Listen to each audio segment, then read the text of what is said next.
try to figure out an activity, an exercise, something that that new team member can do on day one that makes them feel invested into the code, if you will, of your organization, the operating system of your organization, the actual substance of the products and the services you deliver. This is your time. How can we earn twice as much in half the time with joy and ease while serving the highest good? That is our guiding question here at the Free Time Cafe, your home for heart-based business. I'm your host, Jenny Blake.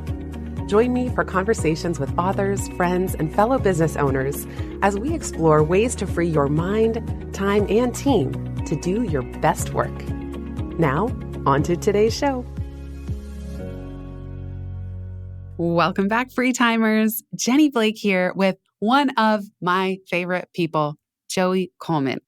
Joey is a previous guest of the pod, episode 83 on breaking through buyer's remorse. We were talking about his earlier book, Never Lose a Customer Again. And folks, he is back with a follow-up. His brand new book is called Never Lose an Employee Again, The Simple Path to Remarkable Retention. Joey has helped organizations retain their best customers, and now employees, and turn them into raving fans. He himself has such a varied career history and set of career experiences, and he's just such a dynamic speaker. He's a podcast host. We'll put his show, Experience This, in the show notes. He's a former criminal defense attorney and one of the most generous, energetic people I know. Joey, welcome back. Oh, Jenny, you are the sweetest. Thank you so much for having me back on the show. And thanks to all the free timers that are listening in and joining for the conversation today. I couldn't be more excited. Before we hit record, I was telling you, as you already know, that most free timers don't have full-time employees and don't want them. And yet, this book still applies because you yourself just brought on your very first assistant in over 20 years of flying solo. So can we start there? What finally tipped the scales to get you to dive into having a part-time help on the team? I mean, we could say that tipping the scales included an overflowing inbox, schedule requiring me to be in 3 different time zones at the exact same time, not lighting the candle on both ends, but rather taking the candle and throwing it into the bonfire and just letting the whole thing burn at once. I mean, there were any number of reasons that were the catalyzer for making this shift. But the main thing being, I had this realization. I was hanging out at a Savannah Bananas baseball game. If anybody who's listening who's a fan of TikTok or Sports Center probably has seen clips of the crazy Savannah Bananas baseball team. They're amazing. They're run by my good buddy, Joey Coleman. And I was sitting in the stands, standing in the stands actually, cheering and watching everything that was going on. And it dawned on me that Jesse's impact has been dramatically enhanced and expanded by being willing to have other people on the team, literally and figuratively, people on the baseball team, but also support staff and supporting him. And I realized that if my end goal in this life is to have as much impact as possible, I was only ever going to be able to have a degree of impact that was in direct relationship to the number of hours in the day that I had myself and what I was doing. That if I wanted to expand that, I needed to get some folks on the team. And so I made the leap. I got my first employee in, as you said, 20 plus years. As far as like my first assistant, I've had other people that I've worked with and other team members, but this is the first person who's kind of in the role or the capacity of purely supporting me, not doing product work for clients or things like that, but just helping Joey be the best version of Joey that he can be. What an amazing shift. And there's always turbulence in something like that, trying to extrapolate your mind, in these decades of business and how you run things to a new person. You've focused so much on, for these last many years prior to this new book, on helping people ensure a smooth process for customer onboarding. And one of my favorite aspects about that is acknowledging buyer's remorse. I would imagine that even when a new team member joins, just like with a new client, despite all the excitement on both sides, there might also be some questioning at some point where it's almost like dating, where the fantasy falls away and you realize, so true. Oh, this person has flaws. How have you thought about that as you onboard this team member? How have you been mapping? And I know the whole new book is about this, but I would love to just hear your real time experience of trying to create as smooth an onboarding process as possible and even like eating your own dog food, as they say, from what you've been researching for the new one. Oh, absolutely, Jenny. And you're so true. I think a lot of our free timers are probably familiar with the concept of buyer's remorse, that doubt we feel as consumers after we make a purchase about the decision we just made. What listeners may not be as familiar with is this idea of new hires remorse. And it's a scientifically proven feeling that a new employee has between the time they accept your job offer and their first day on the job when they first start working for you. And it's that same feeling of fear and doubt and uncertainty. What did I accept the right job? Should I have negotiated for a better package? Should I have changed my start date? Am I going to like this job? What about the other jobs I was interviewing for at the same time that I hadn't heard back yet from? Should I have waited a little longer because maybe one of those was better than this one that I did accept? If we don't address those emotional and mental feelings that our new hires are having, we're in a deficit. They're in a state of fear, doubt, and uncertainty. We're in a state of joy, excitement, and jubilation about what the future is. And the delta, the difference between those two emotional states doesn't close. And it doesn't close unless we affirmatively focus on it. And it's a horrible way to start the first day on the job where you're thrilled and they're in the hole thinking like, I'm not sure about this. So one of the things I've tried to do is be cognizant of the new hires remorse that I would actually posit now that I'm experiencing it more myself or have experienced it significantly in the last few months is this idea of they're going through new hires remorse. So, what are you doing to affirm them? And what are you doing to counter your own inner voice that's saying, they made a little mistake, must be indicative of all the big mistakes they're going to make in the future? And it's like, no, no, no, wait a second. Is it a little mistake? Is it a big mistake? And this maybe is a conversation for the therapy couch instead of the podcast. But I usually default to if someone on my team makes a mistake, most likely the first place I should look as how did I not explain or train them properly before we got to this moment?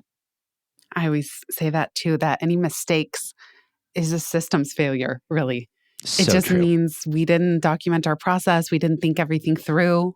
I always do try to take the blame for that too. It's no one person's fault. It's just, shoot, I should have done this differently.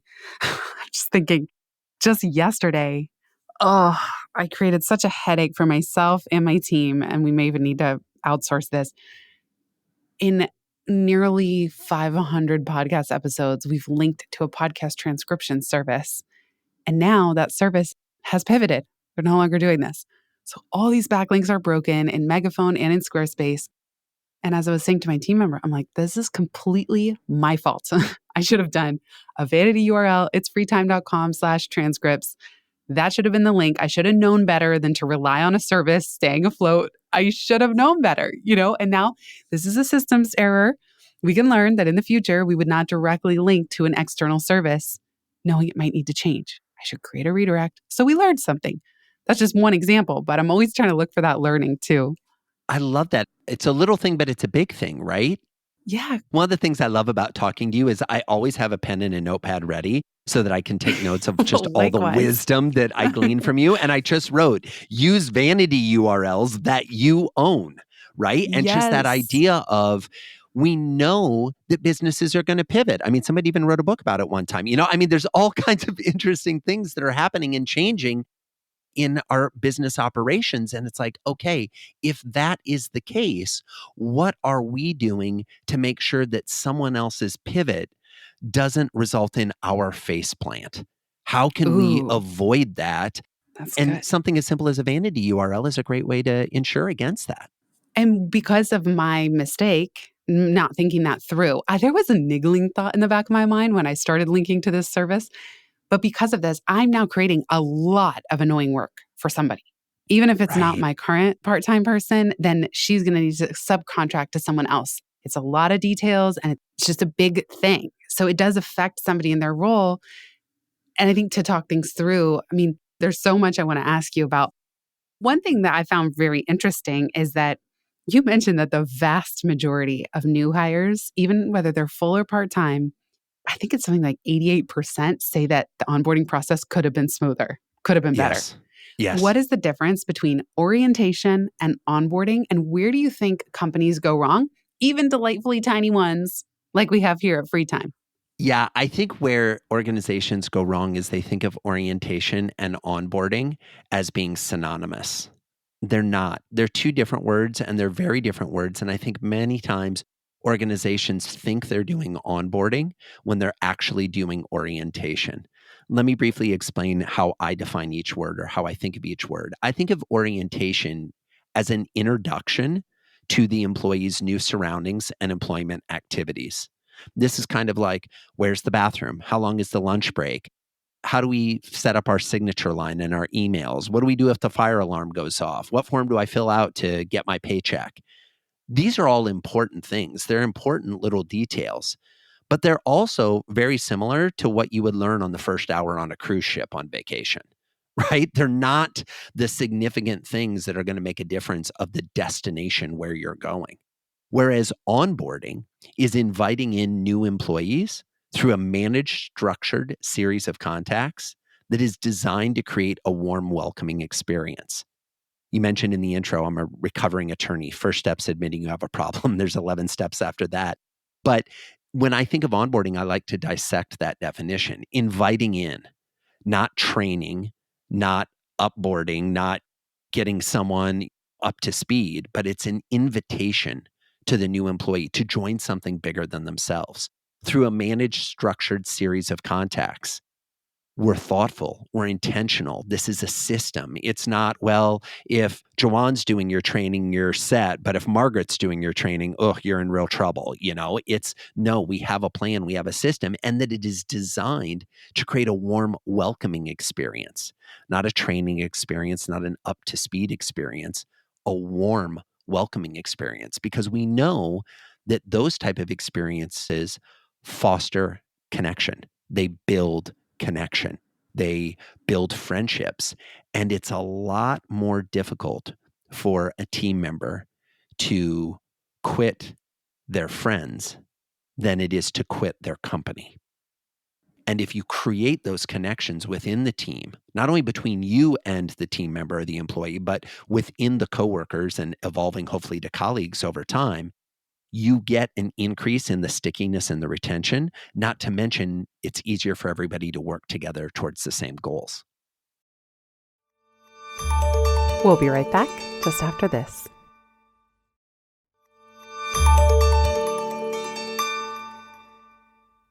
I learned so much from you around surprise and delight being intentional systems, intentional, repeatable systems. Like you have to design the system to mitigate buyer's remorse. It doesn't just happen. And you're so good with this. With both of your books, you have these delightful touches and accompanying resources and creative things that you do to even supplement the reader's process along the way. Sometimes I think small companies, companies of one plus, I call them solo pluspreneurs. I don't know, we might hear of even something like onboarding. I love how you said inviting in as something that big companies do, the HR process or retention teams. We know that big companies struggle with employee engagement and retention. Through the course of your research for this new book, what were some of the really tiny things that companies did, whether the company itself was big or small, to invite people in, to make them feel welcome, to make them feel happy that they joined? What are some of the like low cost but surprising things that you learned in your research or that you yourself have tried? Oh my goodness, Jenny, there's so many fun examples we could point to. The challenge I often have, especially with this book, is there are more than 50 case studies from all 7 continents in the book. Yes, we even got a case study from Antarctica into the book. I think it's the only business book that's ever done that. But what I really tried to do was make sure that the things that I was suggesting had a healthy number of ideas that could be done in under a week for under $100.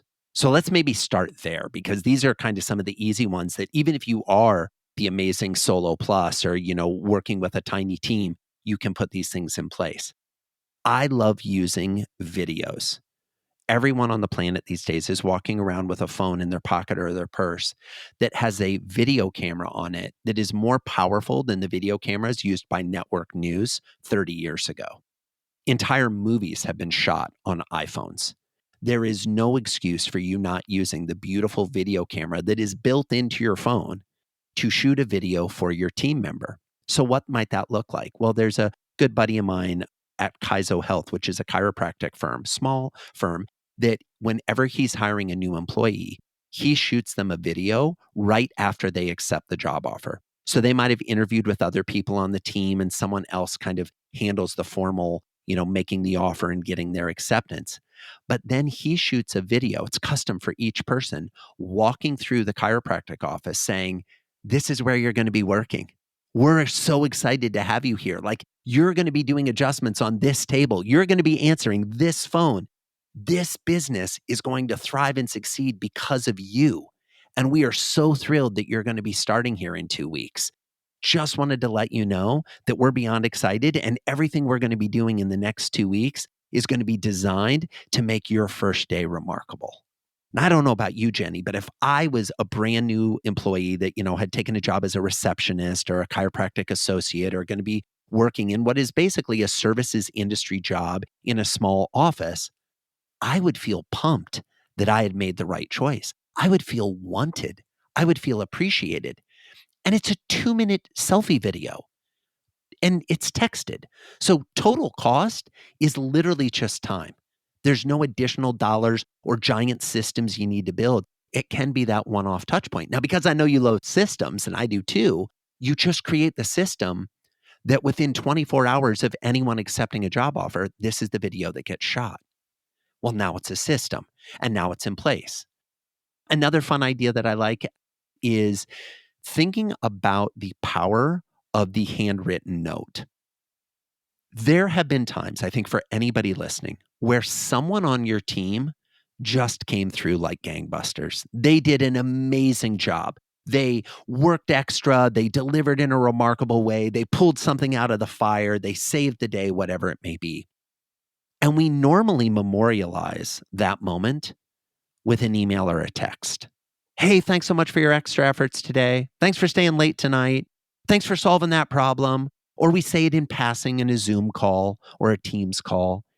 And we miss the opportunity to create an artifact. What do I mean by an artifact? An artifact is something that has unbelievable value.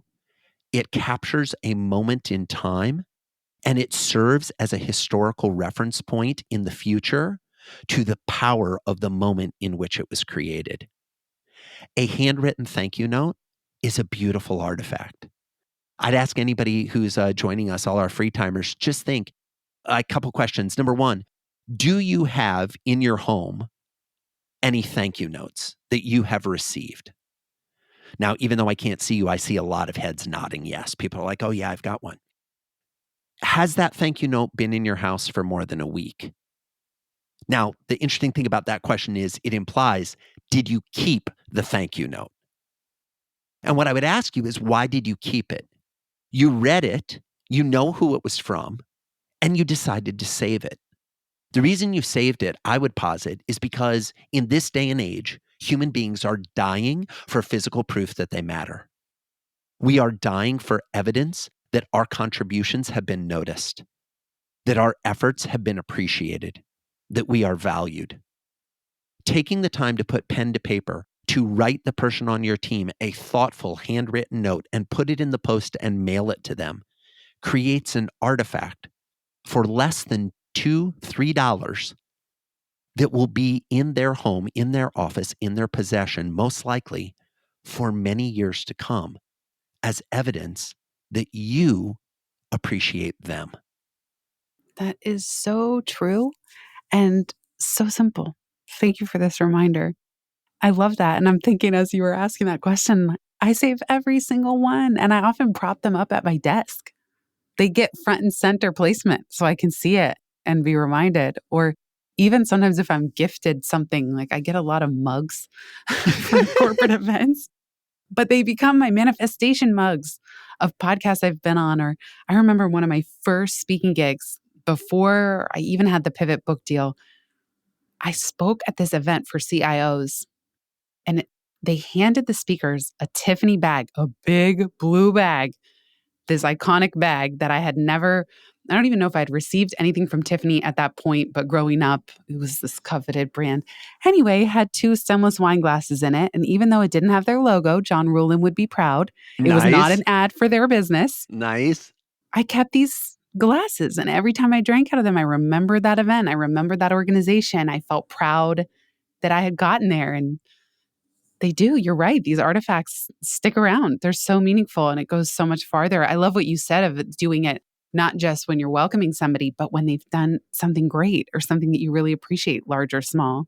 Absolutely. And I think one of the interesting things, Jenny, that I found in doing the research is it's understandable why organizations think, oh, it's just about getting them up to speed. It's just about getting them started. It's just about getting the ball moving. It's actually about continuing to be a place where people find growth, development, learning, and opportunity. It's about being the type of employer or the type of community where we are fostering long-term relationships.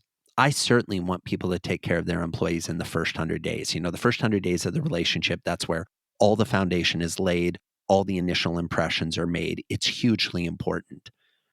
But if you then, starting on day 101, start taking your people or your team for granted, you forget to do the little extra things, you forget the special touches, it often kind of shows up like many marriages, right? In the beginning, when there's the courting and the dating and the early stages, everything's fun and exciting and different. A year in, 2 years in, 3 years in, is it still as interesting and exciting? Are you still bringing surprise and delight moments to the conversation? Are you still doing the little extra touches, writing the little note, bringing flowers, doing the special little gift, leaving the unexpected voicemail? These things that we do in our personal lives and our relationships to have successful, flourishing relationships are things we should be doing in our professional lives with our team as well. And you're right that it's so easy to take things and people for granted, especially in the business because things are moving quickly. You're just heads down getting things done. But I've never thought to apply those same relationship principles of warmth and appreciation and directly map them to making sure we don't take team members for granted. I actually want to come back to that. But first, let's zoom in on the first 100 days. I remember back in the day reading books like First 90 Days. You've talked about helping people feel appreciated and that they matter. And you've given us some great ideas of when they're joining the company, how to do that. Within the first 90 days, or as you described the first 100 days, you also write about how to help them feel accomplished. That it's actually quite important, not just that they get up to speed on your business, but that you kind of set them up for success in a very tangible sense. What do you recommend for onboarding somebody, even if they're part time? How can we strategically think about that first 100 days, not just the small warmth touches that let them know we're excited to have them there, but giving them a sense of accomplishment as well? I believe that many employers think, well, once you come to work for me, you're going to work for me forever, right? We have this finish line that is some point way, way off in the future. And our presumption is we're just going to keep moving forward until you either quit, retire, or are fired. The problem with having a finish line that is so far away is that the average human being can't envision their progress unless their progress is marked. There is a reason why the number one best-selling issue of Architectural Digest magazine every year is their before and after issue, where they show pictures of what the house looked like before and they show pictures of what the house looked like after. Your employees are the same way. They're in the before. They have a vision of what the after is, but it's not very clear. And they don't know what the steps and the milestones are to get from where they are to where they want to be. Every employer has the opportunity to not only provide a roadmap and milestones of what the company expects, the organization expects you to achieve, and the pacing and what we're trying to work on, but also to collaboratively create that with the team member. and to say, great, what are you looking to build out your skills for, and how can we help you? There's a company that I profile in the book that is a home heating oil and HVAC propane company called SMO. It's in the mid-Atlantic in the US.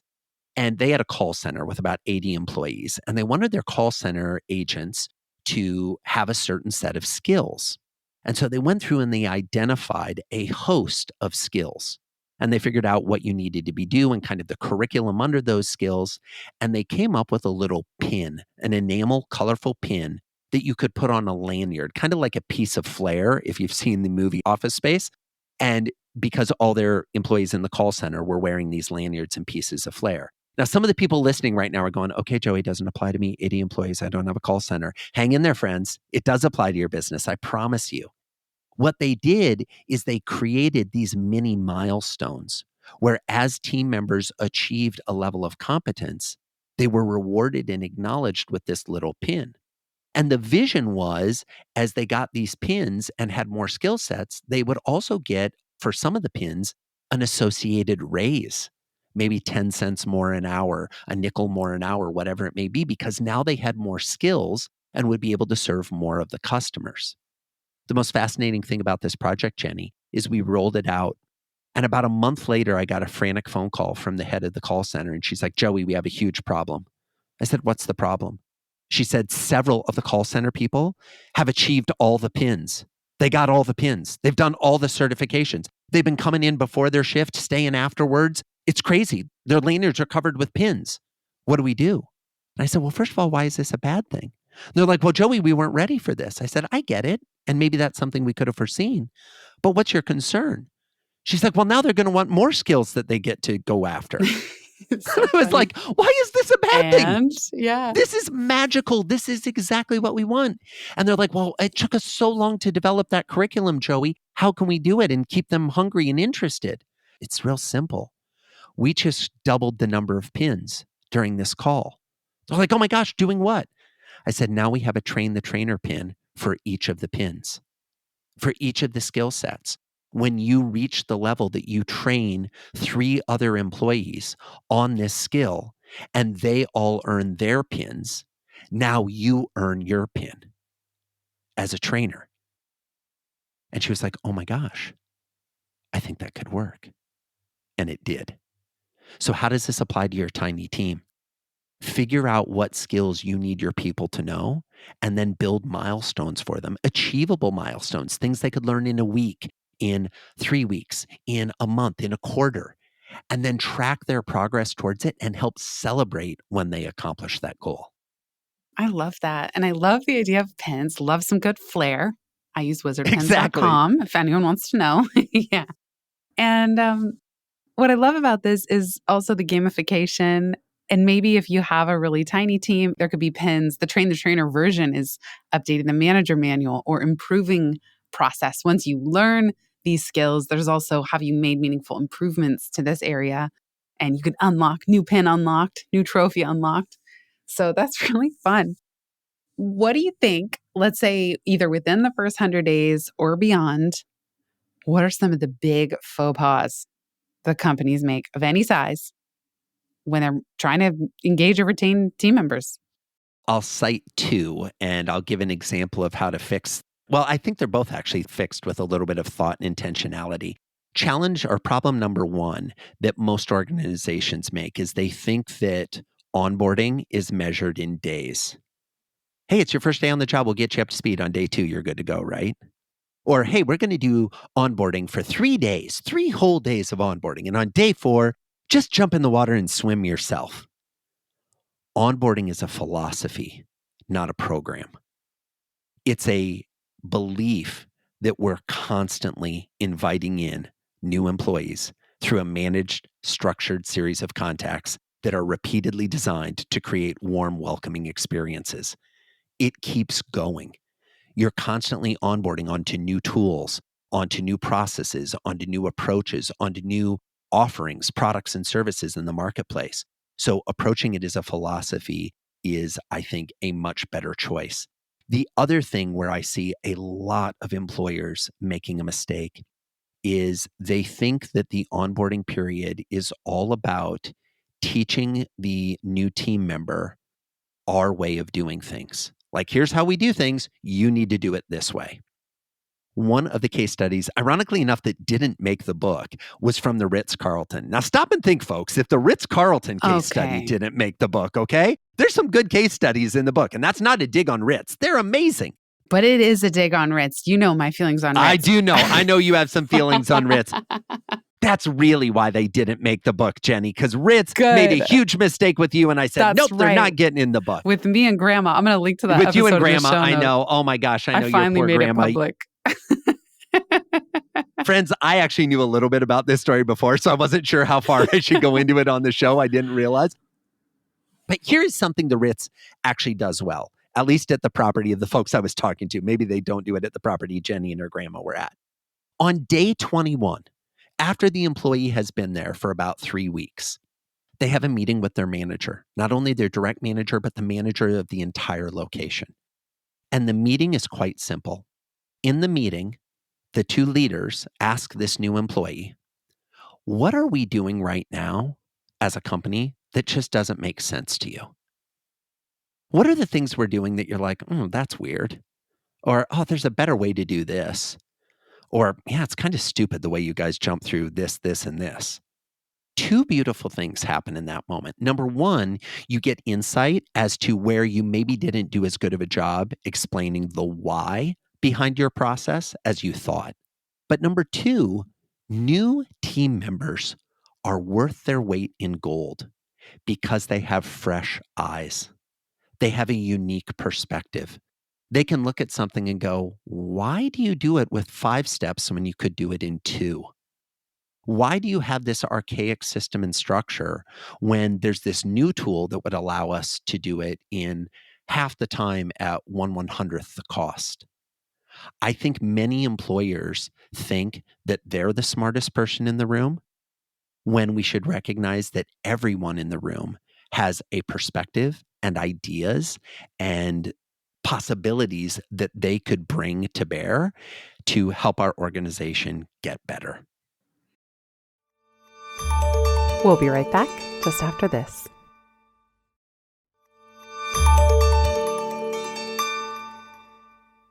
In free time, I say, new here, help us hire the next you, which means that's the philosophy that if you're new, help us hire the next you, like make it easier for that next person. And that they are the ones that are going to see what's missing. The rest of us are too close to it or it's too long ago. So they're the best positioned with those fresh eyes. And I have found that also helps new team members feel some quick wins as well. Because they're like, oh yeah, well, this was confusing and this and this. And great. You're just helping us make it even easier for the next you. Absolutely. And Jenny, you're so spot on. When you can take a new employee and give them the feeling that they made a change in the organization they're working at, now they're vested. Now they feel like they're part of the team.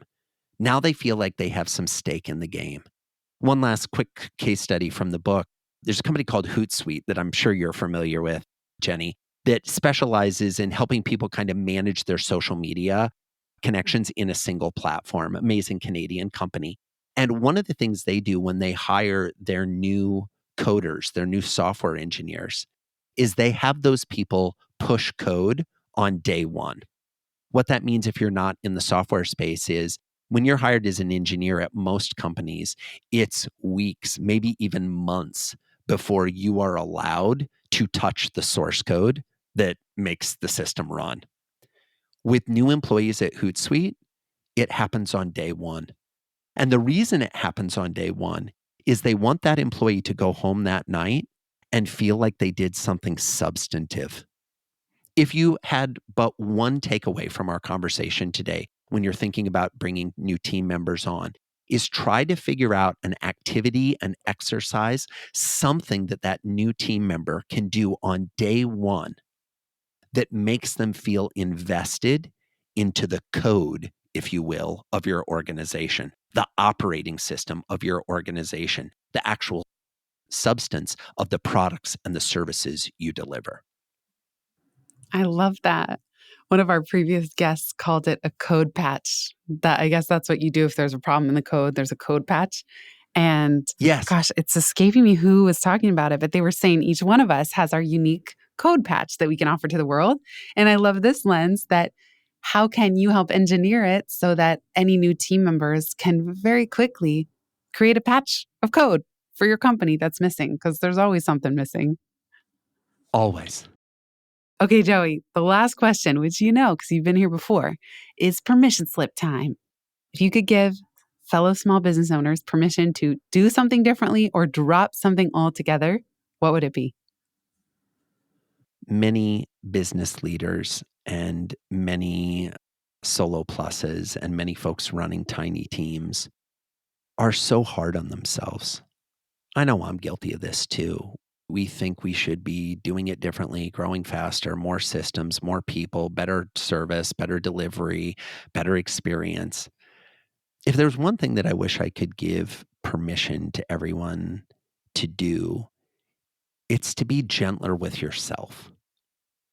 I imagine you're pretty good, hopefully, at being gentle with your team members and your customers and the vendors you work with.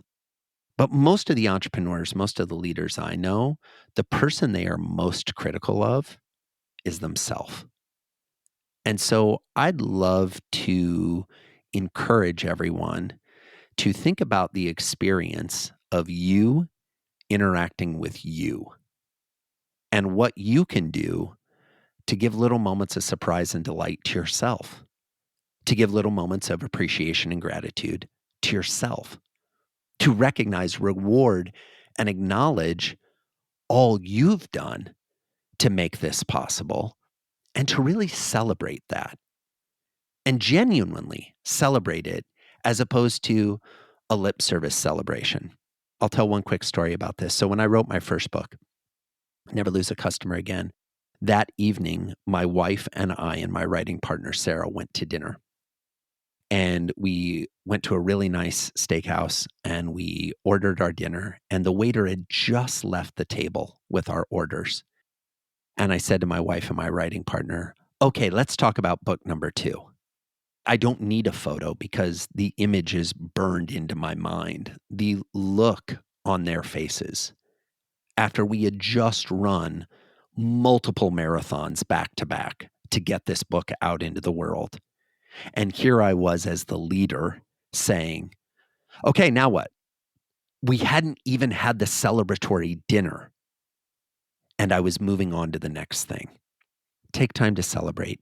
Take time to celebrate yourself, to celebrate your team, to celebrate what you've accomplished. Because if you are navigating running your own enterprise, whether that's a full business, a side hustle, a solo plus, a thriving organization of 3, 5, 10, 50, 100, however many folks you have on your team, you have accomplished something that most humans never will. That is, you are creating impact at scale and you are making the planet a better place. So take time to celebrate that for yourself. What a brilliant reminder. Thank you so much for saying that. And it's so important. It's so true in all this. We think about our customers, we think about our team members, thanks to you. And yet, how often do we engineer and create those moments and systems of delight for ourselves? It occurs to me, Joey, I think the third book in your trilogy could be Never Lose Yourself Again for CEOs.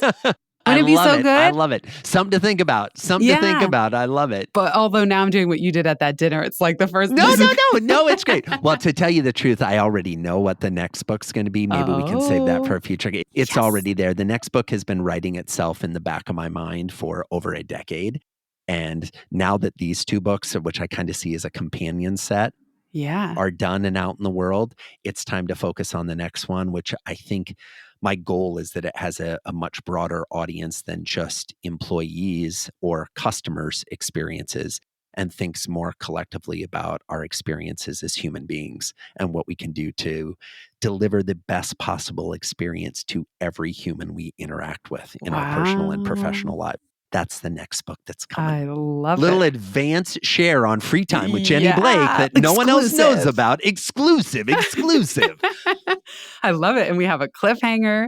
Now, see, I said that part of the way I maintain friendships is by having a podcast. So now we're locked in for even the next book. And I so appreciate you sharing that dinner story. I was thinking in my mind, now you're having crickets for dinner because the reaction. And I remember when my first book, Life After College, launched, I was so burnt out because I just didn't know how to do it. And I had so much inner turmoil in the writing and the launching, and I had a lot going on. And every single person who came up to me said, "So what's next?" And that Yeah. question drove me bonkers because I'm like, I've just killed myself to deliver you this thing that you're holding in your hands. What's next? Are you joking? And ironically, that became the crux of Pivot, was to help people answer that question, what's next? Because it sits like such a thorn in your side when you just haven't even taken a second. I'm like, I just gave everything I had over the last 3 years to create this thing you're holding. And the first thing you can think to ask is, what's next? What's next? It's just this natural human response. Exactly. It's the obvious Yeah. question for a non-author to ask an author. Yes. Authors don't usually ask each other that question because they're like, oh, they might have a love-hate relationship with their status right now. Yeah, I love exactly. it.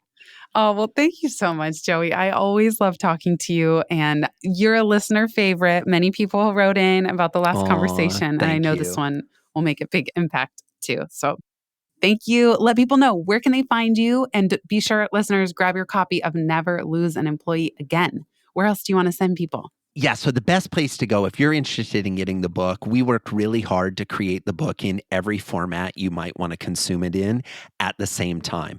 So, unlike some other books, we're releasing the hardcover edition, the ebook edition, and the audiobook edition all at the same time. So, if you like listening to audiobooks, if you like the sound of my voice during our conversation today, I narrate the audiobook to you.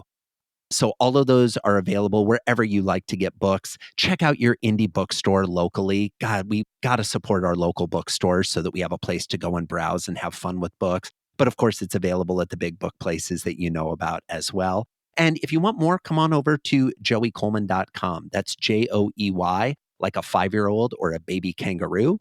Coleman, Coleman, like the camping equipment, but no relation, joeycoleman.com. You've got the opportunity to sign up to experience the book there, to get access to different videos and checklist and that type of thing in the vault that is associated with the book. So check it out and then let me know how things go as you work to enhance the experiences your team members have when they interact with you in the first 100 days and beyond. Amazing. Thank you so much, Joey. You rock. And big thanks to everybody who's here listening. If you've listened this far, you get a gold star. Thank you. Word of mouth is the most joyful way we can grow this show, and it helps us land interviews with the luminaries and insightful guests that you would most love to hear from. Please send this episode to a friend who might find it helpful. And for show notes and related links from this episode, visit itsfreetime.com. While you're there, make sure you're subscribed to the Time Well Spent newsletter. You'll get instant access to my tech toolkit, a continually updated list of all the software I use, along with the total monthly spend to run my business, where no one works full-time, even me. Visit itsfreetime.com/join. Remember, you are running the show. It's time for radical reimagining, and everything is up for grabs. Let it be easy, let it be fun, and build with love.